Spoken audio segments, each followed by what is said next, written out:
ہر جگہ اللہ کا علم ہے، اللہ کا علم ہے۔ بہت سے لوگ غلطی سے کہہ دیتے ہیں ہر جگہ اللہ ہے، یہ جہالت کی باتیں ہیں، بیکار کی باتیں ہیں، نعوذ باللہ۔ خدا نہ خواستہ انسان بیت الخلاء میں ہے تو اللہ بیت الخلاء میں ہے، اور انسان گندے اعمال میں ملوث ہے تو وہاں بھی اللہ کھڑا ہوا۔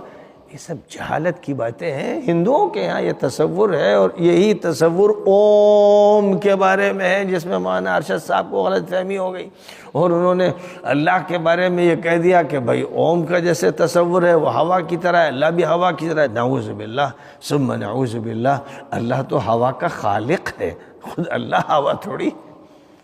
تو اللہ نے ہوا کو پیدا کیا، زمانے کو پیدا کیا، جگہ کو پیدا کیا، یہ سب چیزیں مخلوقات ہیں، اور اللہ اپنی مخلوقات کے ساتھ گڈ مڈ نہیں ہوتا۔ لہذا یہ کہ وہ اللہ میاں اتر کر آ گئے، دنیا میں آ گئے اور آسمان پہ آ گئے، یہ سب تجلیات الہی کی آمد کا بیان ہے، یعنی اللہ کی رحمت آ گئی، اللہ کی توجہ آ گئی، اللہ کی عنایت آ گئی، یہ اس کا مطلب ہے۔ یہ مطلب نہیں ہے کہ جو چیز انسان نے بنائی، مثلا انسان نے ایک مورتی بنائی، ایک گڑیا بنائی، اس میں انسان گھس گیا، خود اسی میں انسان گھس گیا۔ اب انسان نہیں گھس سکتا اس میں، اللہ ہے کہ بھائی کو مکان بنائے تو اس میں داخل ہو جائے گا، لیکن انسان خود مخلوق ہے، محدود ہے، اللہ تو لامحدود ہے، اس لیے اللہ کو تو یہ دنیا سما ہی نہیں سکتی۔ تو یہ ایک بہت بڑی غلط فہمی ہے، ہمارے ہاں غلط عقیدہ پڑھایا جاتا ہے اکثر جگہ پر، اسی پر لڑائی ہوتی ہے، سلفی لڑتے ہیں کہ صاحب یہ غلط عقیدہ پڑھایا جا رہا ہے، اللہ تو یہ تعارف کراتا ہے میں تو بلند و بالا ہوں، اس کائنات سے بلند ہوں، وہ تو یہ پڑھا رہا ہے قرآن میں، اور آپ یہ پڑھا رہے ہیں اللہ ہر جگہ ہے۔ ارے یار یہ تو عقیدہ ہندوؤں کا ہے، یہ عقیدہ مشرکوں کا ہے، وحدت الوجود کے بگڑے ہوئے عقیدے کو جو مانتے ہیں ان کا ہے یہ عقیدہ، یہ صحیح عقیدہ نہیں ہے، قرآن کے خلاف ہے۔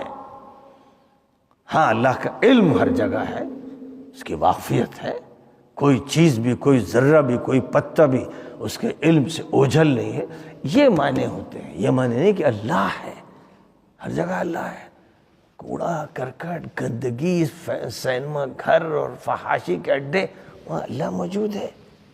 انا للہ و انا الیہ راجعون، یعنی کیسا عجیب دماغ ہے کہ اس کو سوچتے ہوئے ان کو جھرجھری نہیں آتی، کانپ نہیں جاتے کہ وہ کن کن مقامات میں اللہ کا وجود مان رہے ہیں۔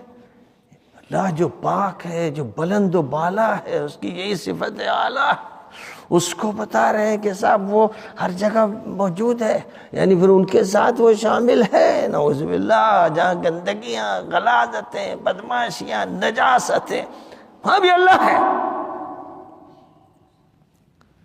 تو یہ جاہلانہ عقیدہ ہے، اور افسوس ہے کہ وہ مدرسوں میں پڑھایا جا رہا ہے۔ وہ بات جو بگڑی ہوئی ہے، ہندو مت سے آئی ہے، یوگ سے آئی ہے، وہ پڑھا رہے ہیں کہ اللہ ہر جگہ ہے۔ عام طور پر لوگ یہی کہتے ہیں، یہ لوگوں کے ذہن میں بٹھا دی گئی بات، اللہ ہر جگہ، انا للہ و انا الیہ راجعون۔